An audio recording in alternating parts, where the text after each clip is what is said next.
बात करेंगे तमिलनाडु की राजनीति पर। तमिलनाडु की राजनीति में दो फौरी बदलाव दिख रहे हैं। एक तरफ सत्तारूढ़ स्टालिन के नेतृत्व वाली डीएमके पार्टी और डीएमके के नेतृत्व वाला इंडिया ब्लॉक गठबंधन है, जो एक तरफ तो केंद्र से मोर्चा ले रहा है, कभी डिलिमिटेशन के बिंदु पर, कभी भाषा के बिंदु पर। दूसरी तरफ बाकी दक्षिण भारतीय राज्यों को और गैर बीजेपी, गैर एनडीए राज्यों को भी वो मोबिलाइज करने की कोशिश कर रहे हैं। कभी वो भगवंत मान से मिलते हैं, पंजाब के मुख्यमंत्री से, तो कभी हेमंत सोरेन से, और दूसरे राज्यों के जो मुख्यमंत्री हैं उनसे तो बात हो ही रही है, खासतौर पे कर्नाटक के बात हो या केरल की बात हो। दूसरा यह है कि बीजेपी यहाँ लगातार अपना फुटप्रिंट बढ़ाने की कोशिश कर रही थी। 2024 के चुनाव में नरेंद्र मोदी ने बहुत आक्रामक प्रचार भी किया था, और इन सब के बीच उनके स्थानीय सिपहसालार थे अन्नामलाई, जो कि पहले आईपीएस थे कर्नाटक काडर के और फिर इस्तीफा देकर आए और तमिलनाडु में जल्द ही प्रदेश भाजपा अध्यक्ष बने। उनके आने से एआईएडीएमके में भी असहजता हुई और जो बीजेपी का ओल्ड गार्ड था उसको भी। तमाम दावों के बावजूद लोकसभा के चुनाव में और विधानसभा के चुनाव में, जो कि लोकसभा से पहले हो गए थे, बीजेपी की स्थिति सुधरी नहीं, खासतौर पर लोकसभा चुनाव में। ऐसे में हुआ कि क्या वापस से बीजेपी, एआईएडीएमके और दूसरे जो सहयोगी दल हैं उन्हें साथ आना चाहिए। एआईएडीएमके मुलाकात भी कर रही है भाजपा से, अमित शाह से मुलाकात हुई, अंदर खाने कई बातचीत हुई। तो हमें लगा कि तमिलनाडु पर विस्तार से बात की जानी चाहिए। बातचीत के लिए हमारे साथ हैं दो मेहमान, रूस्टर न्यूज के संस्थापक राहुल और इंडिया टुडे टीवी से अक्षिता नंदगोपाल। राहुल जी, पहला सवाल आपसे है, शिंदे मॉडल की चर्चा हो रही है तमिलनाडु में। कहा जा रहा है कि बीजेपी वैसा ही कुछ करना चाहती है, एआईएडीएमके के स्तर पर भी और भी दूसरी पार्टियों के स्तर पर भी। और एक नाम है जिनका बार बार जिक्र हो रहा है, सेंगोटेन। ये क्या कहानी है, जरा समझाइए दर्शकों को। देखिए, सेंगोटेन जी के बारे में अगर आप बात करें तो एक सीनियर लीडर है एआईएडीएमके के, और जयललिता जी के देहांत के बाद ये आसार नजर आ रहे थे कि वही अगले चीफ मिनिस्टर होंगे। लेकिन क्योंकि उस वक्त बहुत बड़ा एक डिससैटिस्फैक्शन रहा पार्टी मेंबर के बीच में, ओपीएस ईपीएस के बीच। ईपीएस का तो नाम भी नहीं था उस टाइम पे। ईपीएस को ये कहा जाता है कि उन्होंने पैसे देके अपनी चीफ मिनिस्टरशिप हासिल करी। तो उस टाइम से अगर आप देखें तो सेंगोटेन एक तरह से दरकिनार करे गए। एक ऐसे लीडर जिन्होंने पैसे देके शायद चीफ मिनिस्टरशिप हासिल कर ली, और मैं जहां पे मैं बहुत बड़ा दावेदार रहा और वहां से मुझे हटा दिया गया, ये सारी चीजें उनके मन में रही। अब जैसे आपने कहा कि महाराष्ट्र की राजनीति क्या रिपीट हो सकती है तमिलनाडु में? बिल्कुल हो सकती है। अगर आप देखें, अन्नामलाई, एडपाडी पळनिस्वामी और सेंगोटेन, इन तीनों को ही लगभग 1-2 दिन के बीच में ही दिल्ली बुलाया गया और तीनों लोग गए भी वहां पे। सबसे पहले अन्नामलाई जाते हैं, अन्नामलाई अपनी बात रखते हैं, उसके फॉलोइंग एडपाडी जी जाते हैं, उसके फॉलोइंग सेंगोटेन जाते हैं। एडपाडी जाके मिलते हैं अमित शाह से, और सेंगोटेन जाके मिलते हैं निर्मला सीतारामन से। अक्षता, आपसे भी इसी विषय से जुड़ा सवाल है। पळनिस्वामी की मुलाकात होती है अमित शाह से, फिर खबरें आती हैं कि एक और नेता फ्लाइट पकड़ कर आ रहे हैं, जा रहे हैं। क्या बात चल रही है बीजेपी आला कमान और एआईएडीएमके के बीच में? बहुत इंटरेस्टिंग स्ट्रैटेजी अभी बीजेपी शायद खेल रहे हैं, और इस पे बहुत ज़्यादा स्पेकुलेशन हो रहा है कि सेंगोटेन दिल्ली में क्यों आए थे, और इमीडिएटली आफ्टर ईपीएस आए थे दिल्ली में, जब अन्नामलाई भी था दिल्ली में। तो इसलिए बहुत स्पेकुलेशन हो रहा है कि क्या एक एआईएडीएमके के अंदर एक मतलब 2 फैक्शन और हो सकता है। इसके पहले भी 2 फैक्शन हुआ है, अभी एक तीसरा फैक्शन क्या होगा, क्या हो सकता है। सेंगोटेन कौन है? बहुत सीनियर एआईएडीएम के लीडर है। काफ़ी स्पेकुलेशन था 2017 में, जब ये पूरा ड्रामा हो रहा था कि क्या शशिकला होगी लीडर, ईपीएस होगी लीडर। तो उस समय सेंगोटेन के नाम एक्चुअली सबसे पहले था, क्योंकि सबसे सीनियर मोस्ट लीडर था जो एमजीआर के साथ काम किया था, जयललिता के साथ। लेकिन जो सेंगोटेन की रेप्यूटेशन है तमिलनाडु में, वो एक इंस्टेंस के लिए है। 1989 में जब वो असेंबली में पूरा वायलेंस हुआ था, करुणानिधि उस समय बोला था 1989 असेंबली में कि सेंगोटेन उसको असॉल्ट किया था, that he punched him and broke his glasses. तो सेंगोटेन का यही रेप्यूटेशन है। ज़्यादातर सबको मतलब पता है कि 1989 में क्या हुआ था। सेंगोटेन के नेम उस समय मतलब सबसे आगे आया था, क्योंकि सब बोल रहे थे कि सेंगोटेन हैड पंच्ड करुणानिधि। पर अभी अगर आप देखेंगे, देखो एआईएडीएमके में क्लियरली फैक्शनलिज्म है, और इसलिए है क्योंकि सेंगोटेन अभी 2-3 हफ्ते से कुछ ना कुछ ऐसे स्टेप्स लिया था, जैसे बजट के पहले जब ईपीएस ने मीटिंग कॉल किया, सेंगोटियन अटेंड नहीं किया था। इसके पहले एक थैंक्सगिविंग इवेंट था ईपीएस के लिए, उसमें भी सेंगोटियन नहीं था। अभी मदुरई में पोस्टर्स आया है जहां पे जनरल सेक्रेटरी सेंगोटियन बताया गया, जब एक्चुअली जनरल सेक्रेटरी ईपीएस है। तो क्या इसमें, और जब दिल्ली जाता है होम मिनिस्टर अमित शाह से मिलता है, क्या इसमें कुछ फैक्शनलिज्म के स्ट्रैटेजी है? बीजेपी के लिए एडवांटेज होगा।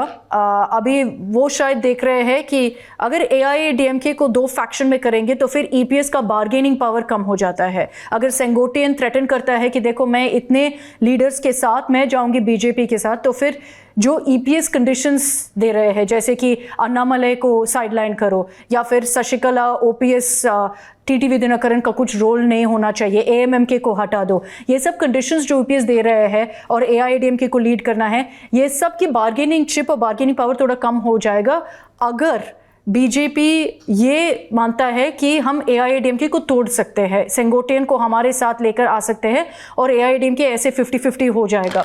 तो इसलिए शायद बीजेपी ये स्ट्रैटेजी कर रहा है। मेरे को लगता है कि देखो फैक्शनलिज्म एआईएडीएमके में काफ़ी मुश्किल है। ऐसा नहीं है कि ईपीएस बहुत स्ट्रॉन्ग लीडर है, लेकिन सेंगोटियन के साथ क्या कोई जाएगा? क्या पावरफुल लीडर्स जो एआईएडीएमके में है सेंगोटियन के साथ जाएगा? काफ़ी मुश्किल है, क्योंकि इतने सालों से सेंगोटियन साइडलाइंड है। मिनिस्टर था एआईएडीएमके में, एमजीआर, जयललिता बहुत ज़्यादा प्रेस करते थे उनको, लेकिन 2017 से जब तक ईपीएस है उसको पावर्स पूरा डिमिनिश हुआ है। तो मेरे को लगता है कि एआईएडीएमके के अंदर उनके लिए सपोर्ट काफ़ी कम होगा, और बीजेपी की सपोर्ट उतना इन्फ्लुएंशियल नहीं है जितना महाराष्ट्र में था शायद। तो बीजेपी की सपोर्ट उतना बड़ा फैक्टर नहीं होगा कि एआईएडीएमके के जितने भी काडर है वो सब इस साइड जाएगा। एक्चुअली रिवर्स इम्पैक्ट हो सकता है। अगर 50-50 होता है और सेंगोटियन बोलता है कि मैं बीजेपी के साथ हूं, तो शायद एआईएडीएम के काडर और यूनिफाइड होंगे और ईपीएस को और बैक करेंगे। तो मेरे को लगता है कि ये जो स्ट्रैटेजी है ये थोड़ा मतलब it's a bit of a gamble BJP के लिए, लेकिन देखते हैं कि सेंगोटियन क्या करता है। ये तो 100% है कि is on the brink of rebellion, और ये हो सकता है कि अगर ईपीएस बहुत ज़्यादा नाटक करता है या बार्गेन करता है बीजेपी के साथ दिल्ली में, तो शायद बीजेपी ऐसे करेंगे कि एएमएमके और सेंगोटियन दोनों को मिला के बोलते हैं कि ये है रियल एआईएडीएमके। सेंगोटियन के बारे में आपने दोनों लोगों से सुना, लेकिन अभी एआईएडीएमके के सिंबल की भी लड़ाई है अक्षिता। तो ये भी काफ़ी चर्चा है कि जब मिले थे होम मिनिस्टर अमित शाह के साथ, एक दो कंडीशन ये था कि जो लड़ाई है सिंबल पे वो हटा दो, जो केसेस पेंडिंग केसेस है एआईएडीएम के लीडर्स के खिलाफ वो भी हटा दो। तो ये सब टर्म्स एंड कंडीशंस ले आउट कर रहे थे। देखो सिंबल के ऊपर काफ़ी फाइट है। अगर आप एआईएडीएम के भी पॉपुलैरिटी देखते हो, थोड़ा सा मतलब ऑन द डाउन लो है, थोड़ा सा नीचे जा रहा है, लेकिन बीजेपी के साथ अगर मिलेंगे तो ऑब्वियसली आपको वो रिसोर्स मिलता है, ऑब्वियसली आपको वो बैकिंग मिलता है जहाँ पे आप कंडीशंस दे सकते हो कि केसेस हटा दो, वो सब हो सकता है। लेकिन उसके साथ डिसएडवांटेज भी आता है कि आप एक आउटसाइडर पार्टी के साथ अलाइन कर रहे हो। तो प्रोज एंड कॉन्स दोनों हैं। सिंबल के ऊपर ऑब्वियसली एक नया फ्रेश फ्रंट ऑफ फाइट होगा और you can't say which way it will go, पर ऑब्वियसली बहुत कम टाइम भी है। अगर ये अलायंस होता है, एआईएडीएम के वापस पूरा ब्रेक हो जाता है, इसलिए मैं बोल रही हूँ कि थोड़ा सा गैम्बल है, क्योंकि टाइम भी नहीं है कि सिंबल एस्टैब्लिश करो, ये है फेस। सेंगोटियन को अभी बना दो फेस, क्योंकि ईपीएस इतने सालों से अभी जनरल सेक्रेटरी रहा है। बीजेपी की बात हो रही है और सब तरफ खबर है कि अन्नामलाई जाएंगे, तो फिर उनका भविष्य क्या होगा? दिल्ली बुलाए जाएंगे, राज्यसभा के रास्ते कहीं पर स्थापित किया जाएगा, पार्टी संगठन में केंद्रीय स्तर पर कोई पद दिया जाएगा, मंत्रिपरिषद में भी आ सकते हैं, क्या क्या चर्चा है खेमे में? यहाँ पे ईगो क्लैश हो गया है दोनों ही तरफ। एडप्पाडी पल्लीस्वामी तब तक पार्टी के साथ हाथ नहीं मिलाएंगे, बीजेपी के साथ हाथ नहीं मिलाएंगे जब तक अन्नामलाई है, क्योंकि इस लेवल पे स्टेटमेंट्स दिए गए हैं। और उसी तरह से अगर अन्नामलाई प्रेसिडेंटशिप में रहते हैं और एडप्पाडी पल्लीस्वामी या फिर एडीएम के बीजेपी के साथ जुड़ जाती है, तो कई ऐसे मौके आएंगे जहां पे एक दूसरे को उनको फेस करना पड़ेगा, और जिसको दोनों ही लोग अवॉइड करना चाहते हैं। यानी एडीएम के वाले लोग भी अवॉइड करना चाहते हैं और खासतौर पर अन्नामलाई इसको अवॉइड करना चाहते हैं। अब जब दिल्ली पहुंचे, दिल्ली पहुंचने के बाद जब ये बातचीत हुई, तो पहले तो ये मना किया गया था कि हम अन्नामलाई को नहीं हटाने वाले हैं, लेकिन उसके एक दो दिन में जो डेवलपमेंट ये आई है कि अन्नामलाई को अब हटाने की बातचीत हो रही है, क्योंकि अन्नामलाई की तरफ से भी एक बहुत बड़ा विरोध वहां से जताया गया कि अगर आप इनके साथ जाते हो तो मैं रिजिग्नेशन खुद ही दे दूंगा। अब रिजिग्नेशन अगर अन्नामलई देते हैं तो काफी सारे पार्टी के कैडर ऐसे भी हैं जो अन्नामलई के लिए वहां पे जुड़े हुए हैं और अन्नामलई का एक बहुत बड़ा होल्ड है। तो कई सारे ऐसे लोग होंगे जो अन्नामलई के साथ ही बाहर निकल जाएंगे। तो वो पार्टी नहीं चाहती है कि अन्नामलई की वजह से पार्टी मतलब नुकसान उठाए तमिलनाडु के अंदर ही। तो अब ये कहा जा रहा है कि अन्नामलई को एक अच्छी पोजीशन दी जाएगी, चाहे अभी दी जाए या फिर थोड़े दिनों के बाद दी जाए, लेकिन एक मिनिस्ट्री लेवल की पोजीशन उनको दी जाएगी। और उसके बाद तमिलनाडु की जो भागदौड़ है वो कहीं ना कहीं कुछ दूर तक अन्नामलई को इन्वॉल्व किया जाएगा कि आप एक हैंडओवर जब तक आप नहीं देते एक दूसरे पार्टी लीडर को, तब तक आप साथ में रहेंगे और इन्हीं के ओवरऑल कंट्रोल में कहीं ना कहीं पार्टी रहने वाली है कुछ और समय तक के लिए। एक और चीज है जो अभी तक लोगों ने नहीं बताया या फिर न्यूज मीडिया पे नहीं आई है, लेकिन यहाँ पर साफ तौर पर ये चीज क्लियर कर दी गई है अन्नामलई को भी और एडपाडी को भी कि अगर बीजेपी और एडीएमके का कोलिशन होता है, साथ वो आते हैं, तो अन्नामलई वहां पे नहीं होंगे। अन्नामलई ये बोलता जा रहा है कि एआईएडीएमके के खिलाफ नहीं है, लेकिन यही है कि उनको लगता है कि बीजेपी की सबसे ज्यादा ग्रोथ इंडिपेंडेंटली होगा तमिलनाडु में। तो अगर अलायंस होगा तो ऑब्वियसली एआईएडीएमके एक डोमिनेंट फिगर होगा और BJP will be piggy banking on AIADMK. तो उसकी वजह से हमेशा अन्नामलई बोलता है कि नहीं, हमको अलायंस नहीं चाहिए। अगर बीजेपी के परफॉर्मेंस देखेंगे बिना एआईएडीएमके का 2024 इलेक्शंस में उनके वोट शेयर जो है इंक्रीज हुआ था, इट बिकेम 11%। लेकिन ये भी आर्ग्यूमेंट है क्योंकि बीजेपी इस बार 2024 में ज्यादा सीट्स में भी लड़ रहे थे, तो उसकी वजह से शायद उनके वोट शेयर को भी बूस्ट हुआ था। लेकिन अन्नामलई को क्या होगा अभी देखो, दो चीज देखना पड़ता है इसमें। एक तो हाँ, एआईएडीएमके ने एक कंडीशन लेआउट किया होम मिनिस्टर अमित शाह के साथ कि अगर हमको अलायंस होना है तो फिर अन्नामलई की पावर हटा दो। दूसरा, ये कहाँ से आया है? बीजेपी के अंदर से ही। तमिलनाडु बीजेपी में बहुत ज़्यादा डिवाइड है, फैक्शनलिज्म है। एक प्रो अन्नामलई कैंप है, एक एंटी अन्नामलई कैंप है।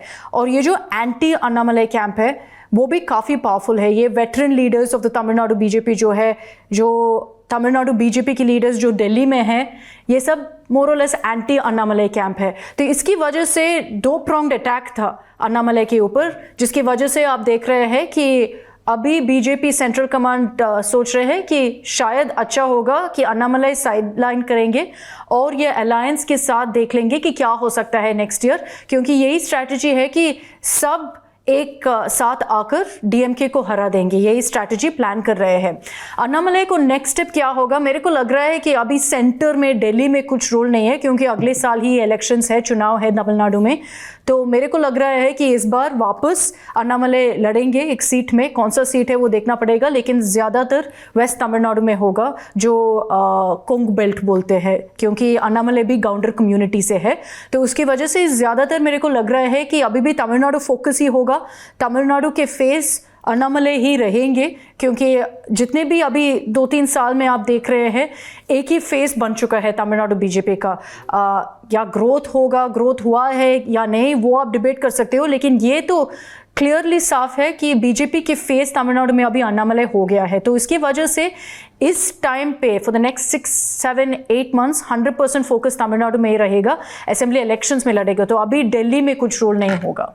हम एआईएडीएमके की बात कर रहे हैं राहुल जी, लेकिन तलपति विजय की भी पार्टी है टीवीके, और कहा जा रहा है कि उन्होंने 2 शर्तें रखी हैं कि अगर गठबंधन करना है तो आधी सीटों पर हम लड़ें और विजय को मुख्यमंत्री के पद के तौर पर प्रोजेक्ट किया जाए। इसके बनिस्बत बीजेपी की कोशिश है कि डीएमके विरोधी सारी पार्टियां एक अम्ब्रेला के तले आए। ये विजय वाला एंगल क्या है? बीजेपी विजय को साथ शायद नहीं लेना चाहती है, लेकिन वो डायरेक्ट नहीं लेना चाहती, इनडायरेक्टली लेना चाहती है। आप ऐसे समझिए इसको। जो विजय और एडपाडी पळनिस्वामी की जो पॉलिटिकल पार्टीज हैं, यानी एडीएमके और टीवीके, इन दोनों में ही काफी टाइम से बातचीत चल रही है।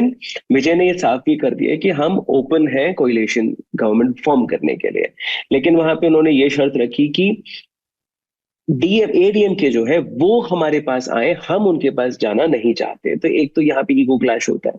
ईगो क्लैश ये होता है कि जो पॉलिटिकल पार्टी इतने सालों से है तमिलनाडु में और सत्ता में कई बार रही है, हम क्यों जाए एक ऐसी नौसिखिया पार्टी जो अभी भी आई भी नहीं, उसने एक बार भी इलेक्शन तक नहीं देखा है। पहला ये। दूसरा, अगर आप विजय की बात करें, विजय की पॉलिटिकल पार्टी की बात करें कि कितना होल्ड रखते हैं। अभी सी वोटर्स ने एक सर्वे किया था जिसमें कहा गया कि सबसे ज्यादा के स्टालिन को चीफ मिनिस्टर के तौर पर लोग यहाँ के देखना चाहते हैं। दूसरे नंबर पे विजय है। विजय को कुछ 18% लोगों ने पसंद किया कि ये जो है ये चीफ मिनिस्टर कैंडिडेट बन सकते हैं। अब ये इस पूरे नंबर गेम में एक बहुत बड़ा सवाल ये आता है कि वाकई में विजय का क्या कुछ होल्ड है तमिलनाडु में? क्योंकि अगर विजय की पॉलिटिकल पार्टी की एम्बिशंस की बात करें या फिर उनके जो स्ट्रैटेजीज है उनकी बात करें या फिर जो एक पॉलिटिकल पार्टी का एक नैरेटिव होता है कि नैरेटिव सही से लोगों तक पहुंचा पा रहे हैं, तो वो भी नहीं कर पा रहे हैं। अगर विजय के बाद उनके आसपास के और बड़े नेताओं की बात करें तो उनके पास और कोई बड़ा नाम नहीं है। क्योंकि मैं खुद उनके कई ऐसे लोग हैं जिनको मैं जानता हूं जो उनका पीआर देखते हैं, उनका जो मीडिया मैनेजमेंट देखते हैं, तमाम चीजें जो देखते हैं, उनका साफ ये कहना है कि हम जो है इंडिपेंडेंट अभी लड़ने के उसमें नहीं है, हम और पार्टियों के साथ जुड़ना चाहते हैं, लेकिन हम अपनी शर्तों पे। जैसे कि आपने कहा क्या aspiration to become a chief minister, शायद अभी उनका जो ये एस्पिरेशन है ये इतना होगा नहीं, लेकिन विजय वोट तोड़ने का काम जरूर कर सकते हैं। और यहाँ पे बीजेपी ये चाहेगी कि विजय को इंडिपेंडेंटली लड़ाया जाए, या फिर जो मैंने सुबह शुरू में कहा कि इनडायरेक्टली बीजेपी चाहती है कि अलग से खड़े हो और आए, और जब वो विजय अलग से खड़े होते हैं तो वहां पर वोट शेयर टूटता है। और किसका वोट कटेगा? वहां पे जितने भी एडीएमके के वोट्स हैं या फिर जो बाकी पॉलिटिकल पार्टीज हैं उनके वोट्स जो है वो कटेंगे। और जब वो कटते हैं तो इनको फायदा जो है वो कहीं ना कहीं बीजेपी और एडीएमके को पहुंचेगा, या फिर ऐसा होगा कि कई ऐसे इलाके होंगे जहां पर डीएमके जो जीता जिताया मैच होता है उसको हारने की उसमें कगार में चली जाएगी। अब ये मैं क्यों कह रहा हूं? क्योंकि विजय के साथ एक तरफ तो एडीएमके बातचीत चला रही है अपनी, साथ ही साथ विजय का पॉलिटिकल पार्टी हो या फिर एडीएमके, दोनों लोग साफ कहते हैं कि हम द्रविड़म मॉडल हम लाते हैं और हम द्रविडियन पॉलिटिकल पार्टी है। बीजेपी का जो स्टैंड है वो द्रविडियम के खिलाफ जाता है, यानी वो कहते हैं हम एंटी द्रविडियंस हैं, हम द्रविडियन पॉलिटिक्स नहीं लाते हैं, हम हिंदुत्व पॉलिटिक्स करते हैं और हिंदू हमारा जो मेन वोटर है।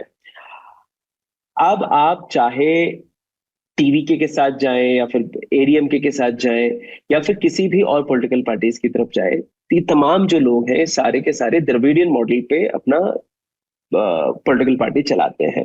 तो यहीं पे कॉन्फ्लिक्ट शुरू हो जाता है। यही वो जगह है जहां पर सेंगोटेन जैसे लोगों को आप साथ में लेके आते हैं। अगर कल को एडीएमके के साथ कुछ एक अच्छे नंबर आ भी जाते हैं और उस वक्त एडपाडी पल्लीस्वामी ये कहते हैं कि नहीं, हमें जरूरत नहीं है बीजेपी की और हम अलग से अपना कुछ एक और लोगों को जोड़ के हम पार्टी हम अपनी सत्ता हासिल करने की कोशिश करते हैं, तो उस टाइम पे एडपाडी पल्लीस्वामी को हटाया जाएगा और उस जगह पे सेंगोटेन को लाया जाएगा। और सेंगोटेन जिस तरह से एकनाथ शिंदे को 30 से 40 एमएलए को लेके जब वो पार्टी को तोड़ के बाहर निकलते हैं, उसके बाद उनका जो सिंबल है वो भी दे दिया जाता है, उसके बाद उनको चीफ मिनिस्टर भी बना दिया जाता है। तो यही चीज यहाँ पे भी है, सेंगोटेन को आगे करा जाएगा, विजय को इसलिए रखा जाएगा ताकि वो वोट तोड़ सके, एडपाडी पल्लीस्वामी को इसलिए रखा जाएगा क्योंकि अभी एक नोन फेस जो है एडीएमके में वो वही है और उनके अलावा कोई है नहीं। सेंगोटेन will be used as a tool last में, जब आपके इलेक्शंस खत्म हो जाएंगे उसके बाद जब मोल भाव होएगा उस टाइम पे इनको यूज किया जाएगा। और ये भी बात आ रही है कि सेंगोटेन को यही लॉलीपॉप दिया गया है कि देखिए, अगर आपने इतने जो एमएलए हैं अगर इतने आप तोड़ के ले आएंगे और हमारी तरफ वो जो नई पॉलिटिकल पार्टी आप तोड़ के लाएंगे वो अगर हमारे साथ खड़े होंगे तो you will become the chief minister. चलते चलते आप लोग ये भी बता दीजिए कि स्टालिन के खेमे में क्या राजनीति चल रही है। वेरी क्लियरली तमिलनाडु में जो बैटल है ऑल वर्सेस डीएमके है, तो इसलिए बीजेपी या एडीएमके जितनी भी पार्टीज है सब देख रहे हैं कि कैसे हम एलाई कर सकते हैं, कैसे हम एक फ्रंट बना सकते हैं जहां पे हम डीएमके या एमके स्टालिन को फाइट कर सकते हैं। ऑब्वियसली क्वेश्चन मार्क है टीवीके के ऊपर, जो तलपति विजय की पार्टी है उसके ऊपर काफ़ी सवाल उठ रहे हैं कि क्या वो अलायंस में ज्वाइन करेंगे। ऐसे लग रहा है कि बिल्कुल नहीं करेंगे और पूरा सोलो फाइट करेंगे। लेकिन एमके स्टालिन जो है जो स्टेप्स अभी ले रहे हैं लैंग्वेज के ऊपर, डिलिमिटेशन के ऊपर, ऐसे लग रहा है कि almost he is trying to project himself as a national leader. और इस पे काफ़ी सवाल मेरे को मिला है यहाँ दिल्ली में कि क्या स्टालिन को प्राइम मिनिस्टरियल एस्पिरेशन है, एम्बिशन है, क्या इसलिए इतना ज़्यादा नेशनल मुद्दे पर डायरेक्टली प्रधानमंत्री मोदी को चिट्ठी लिख रहे हैं, इसके ऊपर काफ़ी चर्चा कर रहे हैं नेशनल पार्टी के खिलाफ। ऐसे बिल्कुल नहीं। MK. Stalin is a regional leader, Tamil Nadu के लीडर है, लेकिन तमिलनाडु के डिस्कोर्स ऐसा है कि नेशनल इश्यूज ज़्यादातर रिवर्बरेट करते हैं, रीजनल इश्यूज जो है बिल्कुल उसके ऊपर वोट करते हैं, लोकल एमएलए स्ट्रांग है, लेकिन जो ओवरऑल नैरेटिव है वो नेशनल इश्यूज पे है, नेशनल मुद्दे पे है। दो चीजों पे वो घिर गया, मतलब पूरी बीजेपी घिर चुकी है, सेंट्रल गवर्नमेंट घिर चुकी है। एक है लैंग्वेज वॉर जो आपने कहा। अब आप उदाहरण के लिए वो देखिए ना, एक रू करके तमिल में लिख दिया गया, तो वो एक बहुत बड़ा मुद्दा बन गया था, जिसको निर्मला सीतारामन से लेके सब लोगों ने बोला नहीं नहीं नहीं, ये चीज नहीं हो सकती है। इसी तरह से उस पे एक पॉपुलैरिटी उनको मिलती है। उसके आगे तमिल के लिए जब वो बोलते हैं तो एमएनएस के चीफ राज ठाकरे तक बोलते हैं कि देखिए, अगर आपको कुछ सीखना है तो आप तमिलनाडु से सीखिए। मराठी मानुष का मुद्दा कहाँ गया, आप लोग किस तरह से बात करें, जो भी सीखना आप साउथ इंडिया से सीखे, किस लेवल पे वो लोग अपनी लैंग्वेज के लिए, अपने स्टेट के लिए आवाज उठा रहे, इस तरह की चीजें बोली गई। उसके बाद जब डीलिमिटेशन का मुद्दा आया था, डीलिमिटेशन के मुद्दे पे वो लोग भी जो बीजेपी का साथ देते आ रहे थे, उदाहरण के लिए उड़ीसा के जो चीफ मिनिस्टर रहे हैं नवीन पटनायक, जो हमेशा बीजेपी के साथ उनके लिए वोट करते आ रहे हैं, जो भी मुद्दा हो। पहली बार ये था कि वीडियो कॉन्फ्रेंसिंग के द्वारा वो आए और उन्होंने बोला कि नहीं, हम डीलिमिटेशन में आपके साथ हैं। पंजाब के चीफ मिनिस्टर आते हैं, बाकी कर्नाटका के चीफ मिनिस्टर आते हैं, तो एक तरह से एक बहुत बड़ा एक यूनाइटेड फ्रंट देखने को मिलता है, जो कि इंडिया ब्लॉक के नाम के बगैर वहां पे आता है। ठीक है, इंडिया ब्लॉक का यहाँ पे इतना मेजर रोल नहीं रहा, यहाँ पे एम.के. स्टालिन का रोल यहाँ पे माना गया। तो इन सब चीजों को देखते हुए अगर आप देखें तो जो भी लैंग्वेज के खिलाफ जिसने बोला या फिर डिलिमिटेशन के खिलाफ जिसने बोला, और अगर जो भी पॉलिटिकल पार्टी बीजेपी के साथ जुड़ती है उनको भी उसका खामियाजा उठाना पड़ेगा। और ये बहुत साफ है कि एडीएमके इस वाले आने वाले इलेक्शन में बहुत ज्यादा नुकसान उठाएगी, और वो नुकसान दोनों को ही होगा, लेकिन इससे फायदा बीजेपी को होने वाला है, क्योंकि बीजेपी एक ऐसी पुरानी राजनीतिक पार्टी को तोड़ने में कामयाब हो जाएगी, जो कि इनके 2031 वाले इलेक्शन में वहां पे एडीएमके की जगह बीजेपी खड़ी होगी और सामने होगा डीएमके, और तब तक एंटी इनकम्बेंसी होगी, और उस के चलते बीजेपी एक काफी मेजर अपलिफ्टमेंट जो है तमिलनाडु में हासिल कर पाएगी। तो ये आने वाले इलेक्शन के लिए बीजेपी की स्ट्रैटेजी नहीं है, ये है 2031 के लिए बीजेपी की स्ट्रैटेजी, कि अभी जो छोटे छोटे जितने भी पॉलिटिकल पार्टीज है इनको हम खत्म कर देते हैं, उसके बाद मेजरली इक्का दुक्का लोग रहेंगे, उनको हम हैंडल कर लेंगे। बहुत शुक्रिया आपका राहुल जी, अक्षता जी।